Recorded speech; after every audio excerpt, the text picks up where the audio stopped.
For years, the automotive industry believed it had already made its biggest decision. The future, according to most experts, belonged almost entirely to electric vehicles. Automakers rushed to announce ambitious EV targets, governments introduced new regulations, and billions of dollars flowed into battery factories around the world.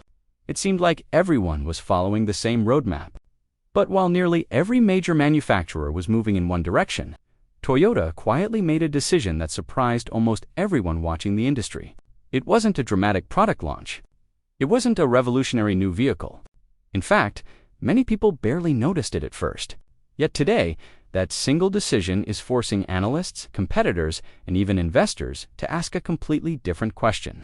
What if Toyota understood something the rest of the industry didn't? At the center of this story wasn't a new technology, but a philosophy.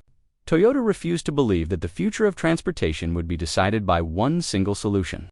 While many companies publicly committed to becoming fully electric within a specific timeline, Toyota chose a much more flexible approach. The company continued investing in hybrid technology, expanded research into next-generation batteries, pushed forward with hydrogen development, and still accelerated work on electric vehicles. To critics, this looked like hesitation. To Toyota, it looked like preparation. The company wasn't trying to predict one future, it was preparing for several possible futures at the same time. That decision immediately sparked criticism. Industry analysts argued Toyota was falling behind. Headlines questioned whether the world's largest automaker had underestimated the speed of electrification. Some investors wondered if Toyota was risking decades of leadership by refusing to fully commit to EV. Competitors proudly unveiled aggressive all-electric roadmaps, while Toyota kept talking about consumer choice, regional differences, and multiple technologies working together. At first, Toyota's message sounded outdated compared to the excitement surrounding electric vehicles. But inside the company, executives kept asking one simple question that very few others were asking. What happens if the transition doesn't unfold exactly the way everyone expects? That question became more important with every passing year. Around the world, electric vehicle sales continued growing, but not at the same pace everywhere. Some countries expanded charging networks rapidly, while others struggled to keep up. Battery costs improved, yet affordability remained a challenge for millions of buyers. Consumers embraced EVs in certain markets, but in many regions they continued looking for vehicles that offered lower fuel consumption without completely changing the way they drove. Suddenly, the industry wasn't dealing with one global market. It was dealing with dozens of markets, each moving at its own speed. And this is exactly the situation Toyota believed would happen long before most people started talking about it. Instead of forcing customers toward a single technology, Toyota continued refining one of the systems it had spent decades developing, the hybrid. Every new generation became more efficient, more reliable, and more attractive to buyers who wanted better fuel economy without worrying about charging stations or long-distance travel. While headlines focused almost entirely on fully electric vehicles, millions of hybrid cars quietly continued finding customers around the world. For Toyota, this wasn't proof that EVs were failing. It was proof that the transition to cleaner transportation would be more gradual and far more complex than simple predictions suggested. Then something unexpected started happening. Several automakers that had announced aggressive EV production plans began adjusting those plans. Some delayed factory expansions. Others revised production targets or slowed investment timelines as market conditions changed. Rising costs, changing consumer demand, and uneven infrastructure forced companies to become more cautious. And this is where Toyota's decision suddenly looked very different. What had once been described as a lack of commitment was beginning to look like strategic patience. Toyota hadn't locked itself into one outcome. It had built a business capable of adapting no matter how the market evolved. But this is where the story becomes even more interesting. Because Toyota's decision wasn't simply about keeping hybrids alive, it was about protecting the company's ability to respond to uncertainty. Rather than placing every resource behind a single technology, Toyota spread its investments across several different solutions. Electric vehicles remained part of the plan. Advanced battery research continued moving forward. Hydrogen technology stayed under development. Hybrid systems kept improving. At first glance, this looked like a slower strategy. But beneath the surface, Toyota was quietly building something that many competitors lacked: flexibility. And as the industry entered a period filled with unexpected challenges, that flexibility started becoming one of Toyota's greatest strengths. The more analysts looked at Toyota's strategy, the more they realized the company had never been trying to win a short-term race. Instead, it was trying to stay competitive, regardless of how the future unfolded. That's a very different objective. Many automakers were optimizing for one specific outcome: rapid EV adoption across every major market. Toyota, however, assumed the transition would happen at different speeds in different parts of the world. In developed cities with strong charging infrastructure, electric vehicles could become the preferred choice much faster.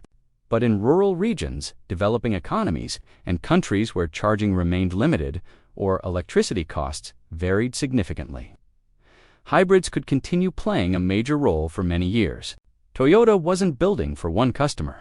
It was building for millions of customers living under completely different conditions.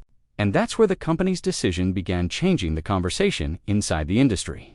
Instead of asking which technology would win, Toyota asked a different question: which technology solves the customer's problem today?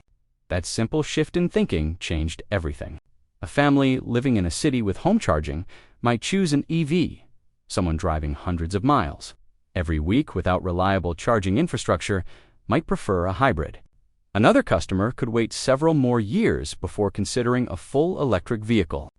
Toyota believed there wasn't one perfect answer for everyone. There were multiple answers depending on where people lived, how they drove, and what they could afford. But this only matters once you see what happened next. As competition intensified, automakers discovered that building electric vehicles was only part of the challenge. Making them profitable at scale proved much harder. Battery production required enormous investment. Supply chains became increasingly complex. Raw material prices fluctuated. Manufacturers had to balance innovation with financial discipline. And suddenly the conversation shifted from bold promises to sustainable execution.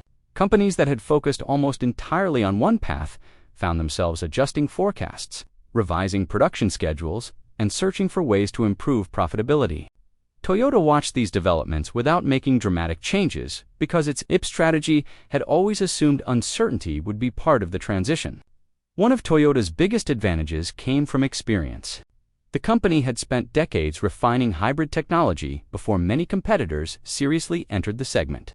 That experience translated into efficient manufacturing, reliable supply chains, and customer trust. Millions of drivers already understood how hybrids worked. They knew the vehicles delivered better fuel economy without requiring major lifestyle changes. For many buyers, that combination remained highly attractive. Toyota wasn't asking customers to completely change their daily routines overnight. It was offering an easier step toward lower emissions while continuing to develop the next generation of technologies in the background.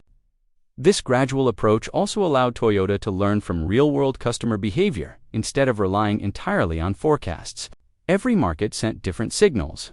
Some embraced electrification faster than expected. Others continued demanding hybrids in large numbers.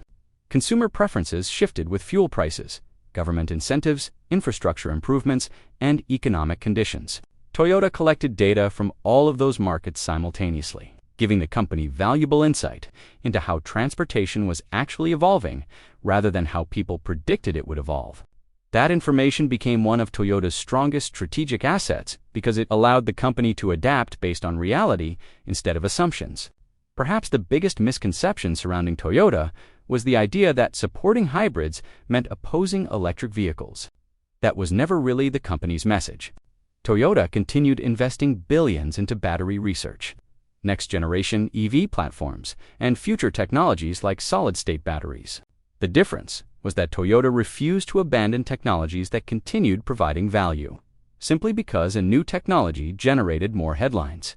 From Toyota's perspective, the goal wasn't to replace one technology with another as quickly as possible. The goal was to reduce emissions as effectively as possible across the widest range of markets and customers. Looking back, it's easy to understand why so many people initially misunderstood Toyota's decision. Headlines reward certainty. Investors often reward bold announcements.